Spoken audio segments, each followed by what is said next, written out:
What is Enjin Coin explained? Enjin crypto, Enjin coin, Enjin token. Software engineer reviews. Alright guys, so prior to making this video, I actually did not know what Enjin is, but a lot of you guys recommended me to review this coin. So here I am doing the review, and man, am I blown away because this one is legit, and I'm gonna explain why in this video. So with Enjin, it really has a lot to do with the gaming niche, and you can kind of see it in its name because Enjin really stands for, I think, Enjin, because games are built on game engine. So that's some nerdy facts there for you. Well, they're not really facts, they're just things that I pulled out of but I thought it was funny. Anyways, there's not a lot of gaming cryptos that I am aware of that has as many users as Enjin does. So if you are a gamer and you follow games, and I think this is the right investment for you, because right now, with how it's built based on the white paper that I read, it should be very, very undervalued. And we'll take a look at that in this video. So other than that, if you haven't already done so, please smash the like button, smash the subscribe, and now let's talk about Enjin Coin.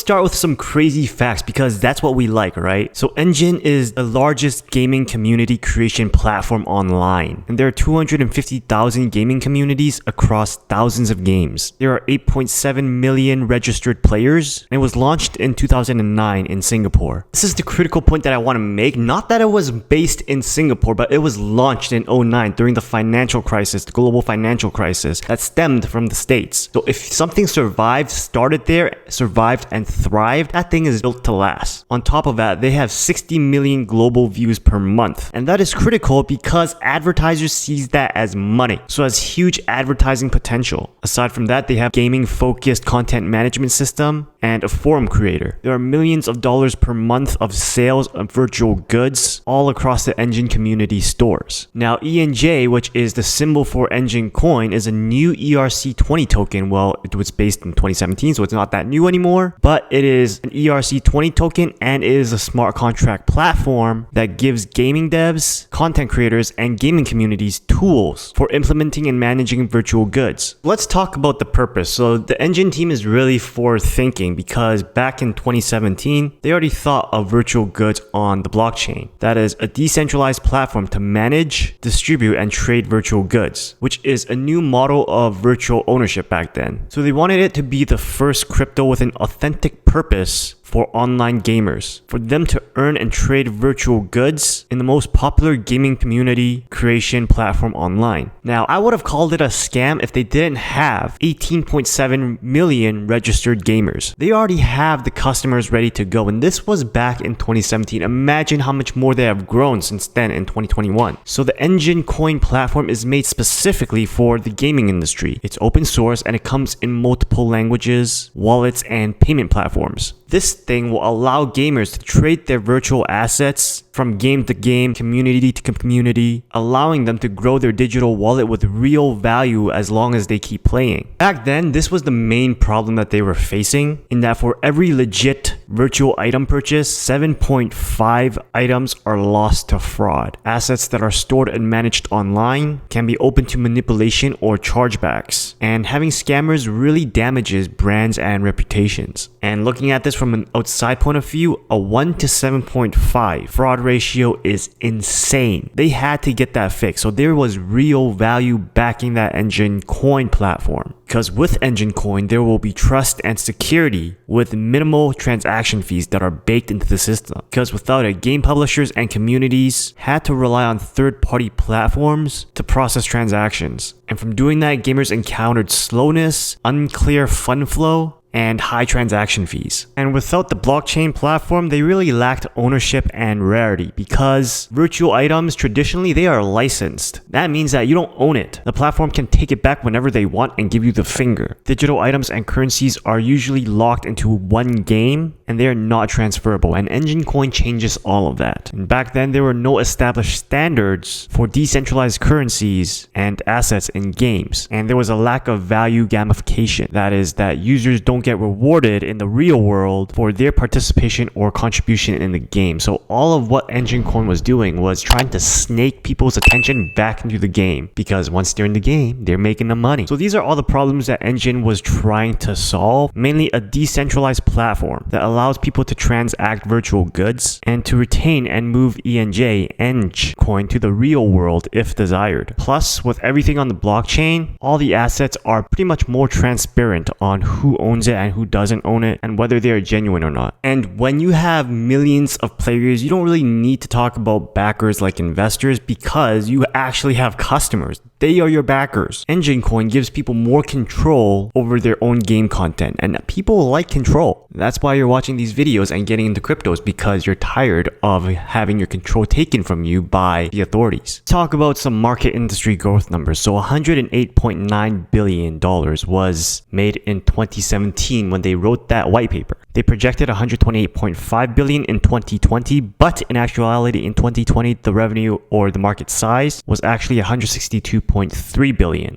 Thanks, pandemic. The forecast is $295.63 billion by 2026. And I'm confident that we will see another pandemic in the near future, just because of population growth and people encroaching into territories where they shouldn't be encroaching into. Enjin targets the Chinese, Japanese, and Korean markets, mainly the Asia Pacific countries, because gaming is huge there. It's a sport over there. And considering that China is going to overtake USA in GDP sooner or later, I think sooner, this makes it something to think about. And the smart thing is that Enjin already has a large existing user base with Minecraft, because they were smart enough to build a plugin, an open source blockchain plugin that lets users build blockchain assets and use it on their Minecraft servers. Now that is genius, because that gave them automatic leverage to all the Minecraft servers and the entire Minecraft community. And I like projects that know how to use leverage. Enjin also has a big stronghold in the mobile gaming market. And that mobile gaming market was $151.9 billion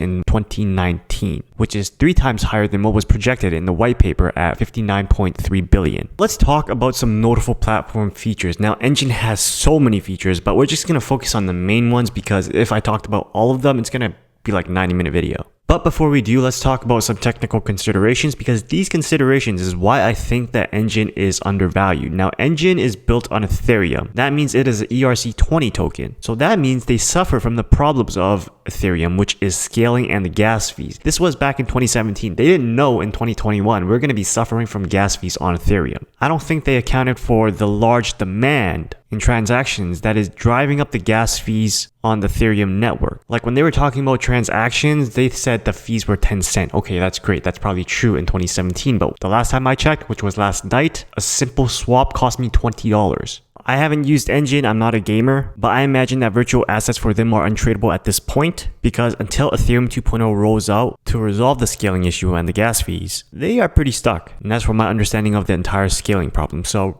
right now, I'm pretty heavily deep into ADA. Now let's talk about virtual goods. Games and communities can mint in-game items, currencies, and privilege tokens using Enjin Coin as the parent currency. The assets can be converted back to the Enjin Coin by anyone holding them to the original exchange rate that they were minted. And I think for this, it means that NFTs will never be converted back, because if you get the original exchange rate, then that's a bad deal if the exchange rate is better now than before. So all this is just to keep the value on the platform, which is a very smart play by Enjin. Now here's the smart thing, the tokenomics. There's only ever going to be 1 billion Enj coins. Any custom assets that were created with Enj will decrease the number of Enj in circulation. This will preserve and increase the value of Enj over the long term, and because gas fees are so high, people aren't converting them into assets, which means that the price is stable right now. Once layer 2 and scaling issues are resolved, they will start converting Enj into assets, which means that the price will go up. So there is your tip off.